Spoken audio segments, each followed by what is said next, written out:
What if the rain in your village turned to salt? And the only person who could stop it was the daughter of the woman everyone called a witch? This is a story of a brave young girl, a broken promise, and a sea that never forgets. She must decide whether to carry her mother's curse or rewrite her legacy. One secret buried in the tide could change everything if she survives long enough to tell it. The rain had no sound, no thunder, no flash of light. Just salt. Tiny drops of salt fell from the sky like soft sand. The roofs of the village huts turned white. The trees looked tired. Chioma stood alone by the big baobab tree, her feet bare, her short brown tunic wet with salt. She had no mother, no father, only a small hut and an old calabash bowl her mother left behind. The bowl had carvings of waves and a strange mark that glowed when the moon was high. The village people never looked at Chioma. Some whispered, some threw old peels near her hut. Children were told not to play with her. Which child? They said under their breath. Chioma didn't understand. She didn't know why they hated her. All she remembered was her mother's song, soft like wind through dry grass. Salt will fall, but fire will rise.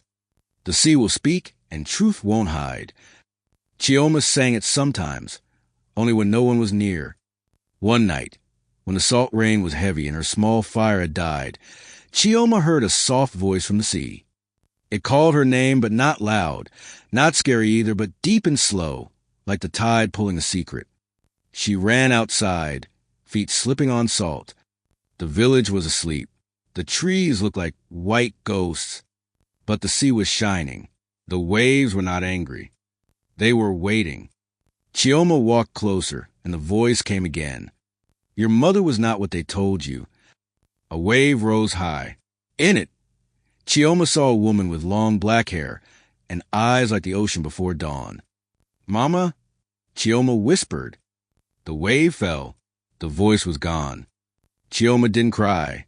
She clenched her fists and whispered to the salt air, I will find out who you really were. And from deep in the sea, something whispered back, Then come. Chioma sat beside the sea until morning. The salt rain had stopped for now. Her hair felt stiff, her lips dry, and her fingers white from the salt. But her heart was wide awake. She remembered how her mother used to hum when she cooked. She had gentle hands and eyes that saw through lies. People came to her for healing until the salt rain began. Chioma was 5 years old when they came. They dragged her mother out at night. They called her the Salt Witch. They said she had cursed the sky. They blamed her when the village water turned to salt. They said she was too close to the sea. Chioma cried as her mother was tied and taken away.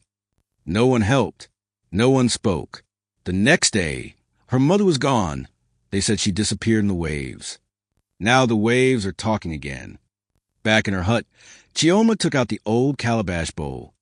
She poured fresh salt from the roof into it and stared. The carvings lit up faintly. A shell floated in the middle.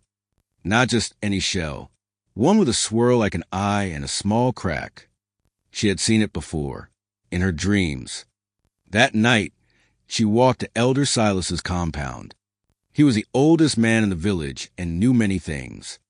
Elder Silas sat near his fire, chewing cola nuts. He looked up, his eyes red and sleepy. Chioma, he said, surprised, you should not be here. I need to know about my mother, she said. Tell me what really happened. The elder sighed. He tossed a cola nut into the fire. It cracked. She wasn't a witch, he said. She was a sea caller, a keeper of balance. She warned us. We didn't listen. Chioma's breath caught. Then why? Fear, he said softly. Fear makes people blind. Chioma's eyes burned. How do I stop the salt rain? Elder Silas pointed at the sea. Go there, but not as a child. Go as her daughter. And remember this, the sea never forgets, but it always tests. That night, Chioma could not sleep. The wind was rumbling outside. Salt dust blew under the door and made her cough. The calabash bowl on the floor glowed faintly in the dark. The shell shape inside it spun slowly, like it was alive. Chioma sat up and tied her tunic tighter. She took her small satchel and placed a calabash bowl inside, wrapping it with dry cloth. She added a piece of dried yam, her slingshot, and a smooth stone her mother had once given her. Then she whispered to the dark, "I'm ready." She left the hut quietly. The village was still. Not even the crickets sang. Her bare feet touched the salt-covered ground, soft and crunchy at once. She walked toward the sea, heart thudding like a drum. But someone was watching. Behind a tall palm tree, a boy is hiding there. He had sharp eyes, messy hair, and a scar on his arm. His name was Kalechi. He had once thrown mud at Chioma's hut. But now he was curious. He had seen her from afar. Where was she going? And why did the sea whisper her name? Chioma reached the shore. The moon sat above the water like a silver eye. She stepped closer. Suddenly, the sea spoke again. 3 trials await you. If you pass, the rain will end. If you fail, the sea will take you. Chioma's legs shook, but she stood tall. What are the trials? The past, the truth, the choice. Before she could ask more, a wave swept her into the water. The salt stung her skin, but she didn't run. She held the calabash close. Then the water rose higher, to her knees, then her waist. Chioma didn't scream. She held her breath as the sea pulled her in. Behind her, Kalechi gasped and ran toward the wave. He called out Chioma, but she was gone, swallowed by the sea. And in the silence, the salt rain began again, heavier than before. Chioma opened her eyes underwater, but she wasn't drowning. She could breathe. She floated gently in a world of soft blue light. Fish with glowing tails swam around her. Strange shells opened and closed like mouths. She looked down. She wasn't wearing her tunic anymore. She had on a dress made of tiny shells and threads of seaweed. It fit her perfectly, like it had been waiting for her. The calabash bowl floated beside her, glowing brighter. Then a voice echoed through the water. Trial 1, the past. A swirl of bubbles circled around Chioma and formed a doorway made of mist. She floated through it slowly. Suddenly, she stood in the village again. But it looked different, newer, happier. There were no salt stains, no dry trees. Children laughed and played. Drums sounded from far away. Chioma saw a woman in the middle of it all, her mother. She was alive, smiling. She was singing to a group of people, and they listened with open hearts. Water from the well sparkled.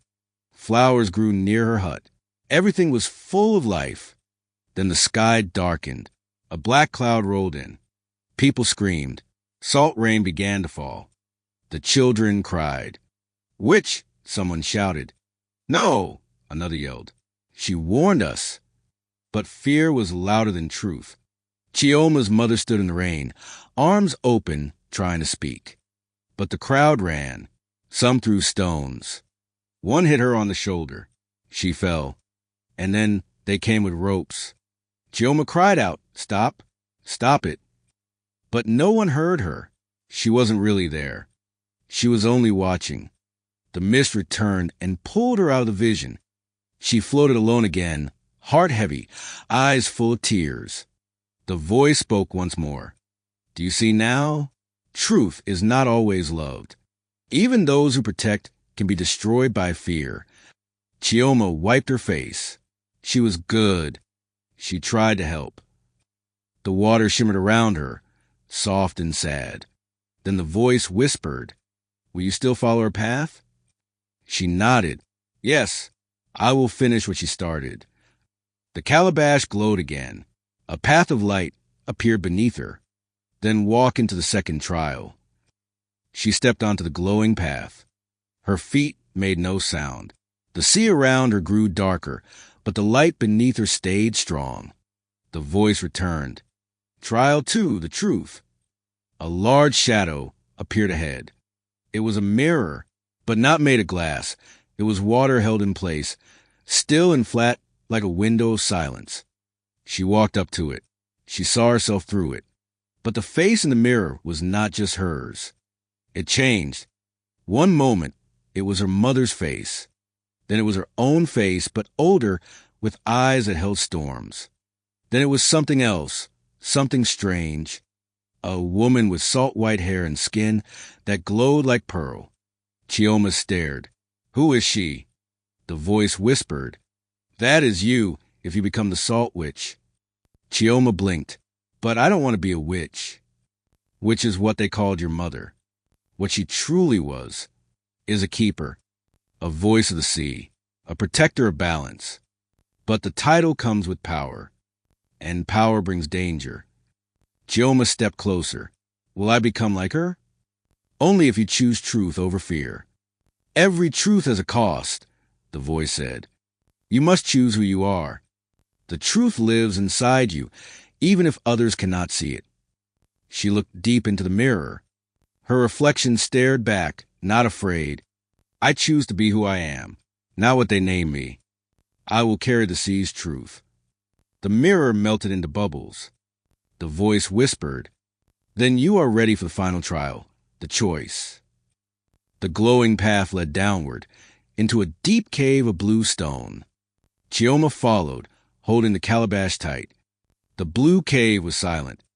No fish, no light, just walls that glowed faintly, like the inside of a shell.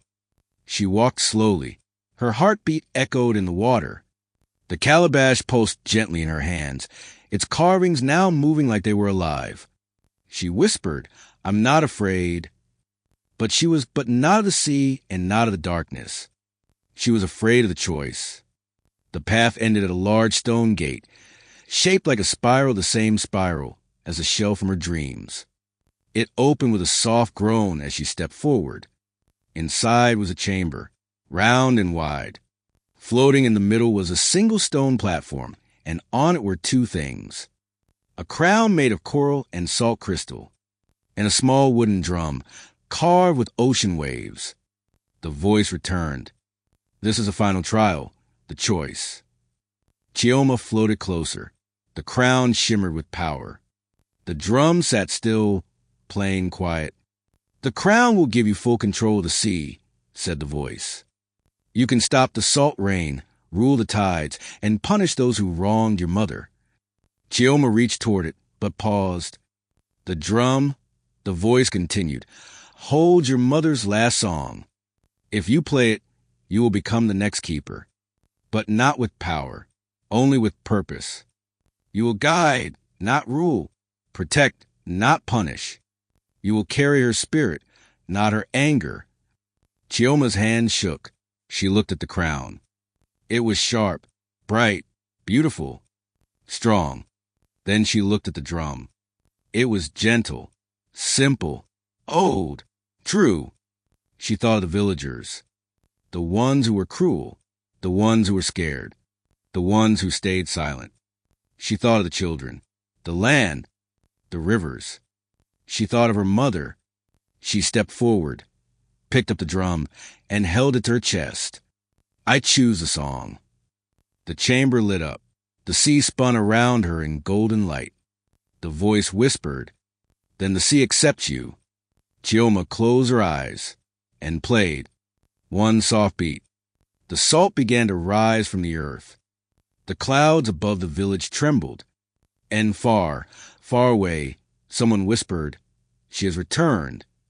The sound of the drum echoed through the sea like a heartbeat. Boom, boom, boom. Soft, steady, alive. With each beat, the salt melted from the stones. The water turned clear. Fish swam faster. Plants began to move again. Chioma floated in the center of the chamber, eyes closed, arms wrapped around the drum. She wasn't just playing. She was listening. And the sea listened back. Then suddenly, she burst through the surface of the sea. The salt wind was gone. The air felt fresh. She gasped and looked around. The sky was clearing. The clouds still held the shape of storms, but something had shifted.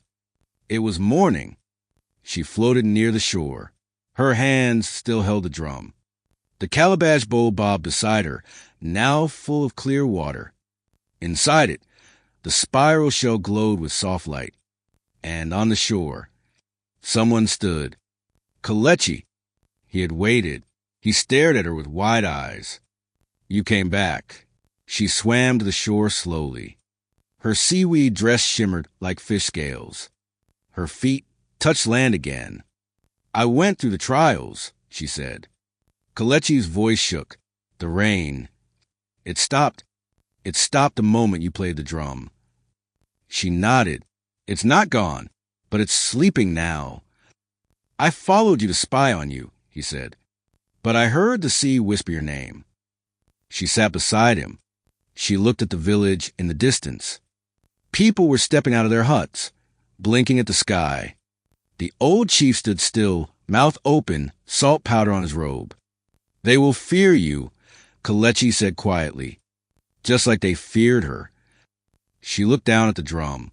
Then I will teach them something new. She stood, and for the first time, she did not feel like a girl with no home. She felt like a keeper. The walk back to the village was quiet. Chioma held the drum in her arms, and Kalechi walked beside her, one step behind. The air still smelled of salt, but the heavy sting was gone. The land felt lighter, like it had taken a long, deep breath. As they reached the first hut, heads turned. A woman dropped her clay pot. A boy hid behind his father. A group of elders stepped forward slowly, their eyes fixed on a glowing shell inside the calabash.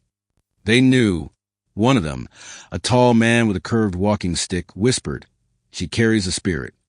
Another said, "The salt which walks again." Chioma stopped. "I am not a witch." Her voice was calm, clear. "I am the daughter of the woman you named witch." But she was a healer, a seer, a guide. You did not listen to her. And because of that, the rain came. The old chief stepped forward. His long beard was white like salt. His voice shook. "And what are you now, girl?" "I am a keeper. I do not come to punish. I come to fix what was broken." There was silence. Then a young girl stepped out of the crowd. Her name was Oma. Chioma remembered her. They used to chase goats together. Oma held a withered flower. "Can you make it grow again?" she asked.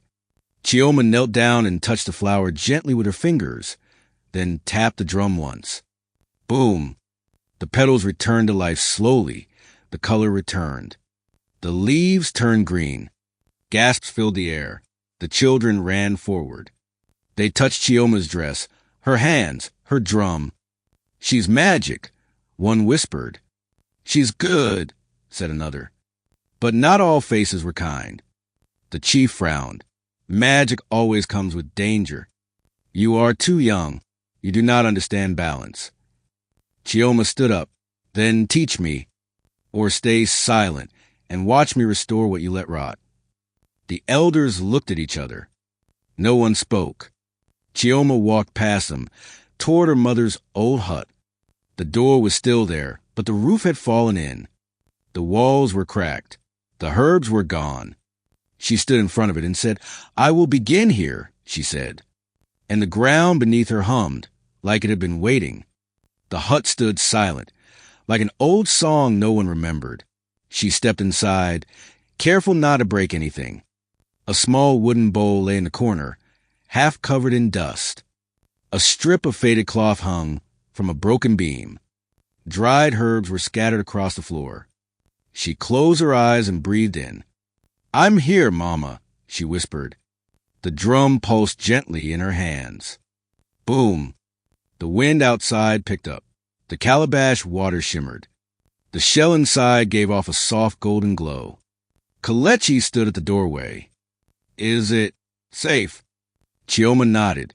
"I think she's still here."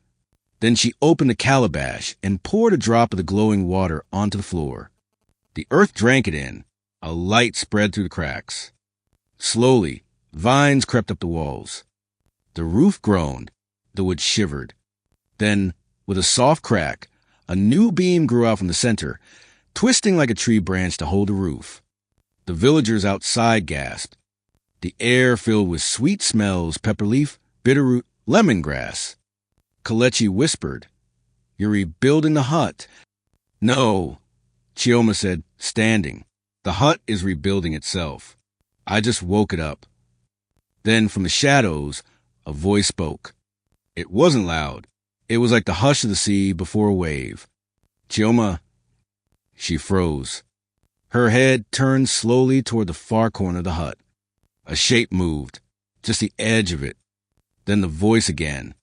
"Child of water, there's more to know. Come find me where the salt never sleeps." Chioma's heart pounded.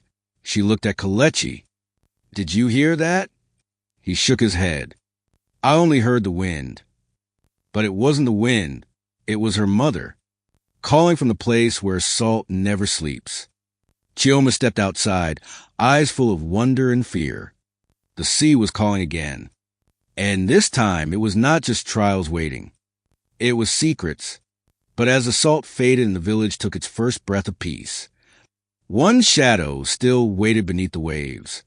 Her journey is far from over, because some spirits don't rest until the truth is complete.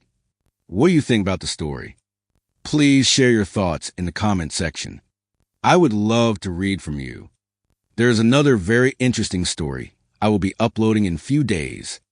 Subscribe and turn on the notification bell, so you'll be the first to know once I upload it. Thank you for watching. I appreciate you always. See you in next story.